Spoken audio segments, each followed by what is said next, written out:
今日同大家介紹返中澳春城呢一個單位，係精裝局部改造，業主委託我哋全託管服務。咁佢係我哋之前一個老粉絲介紹，佢買呢間屋主要嘅用途就係得閒放假一大家人上嚟度假，上嚟住下，平時係好少返嚟嘅，所以我建議佢將個露台打通出去通鋪，利用翻露台個空間，封翻落地大玻璃窗，咁樣嘅視野又唔影響，廳個空間又大翻好多，仲要就係又可以收納，打風落雨都唔使吹晒啲垃圾濕立立。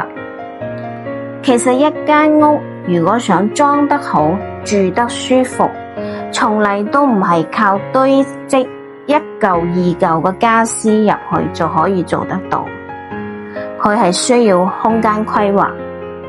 個人嘅生活習慣、色彩搭配呢啲專業嘅設計策劃。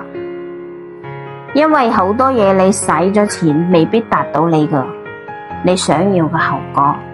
我哋每一分每一毫都要用喺刀刃上。因為而家市場大環境，大家個搵錢都唔容易。如果你都想了解全屋託管拎包入住呢啲 project，可以 PM 我拎姐。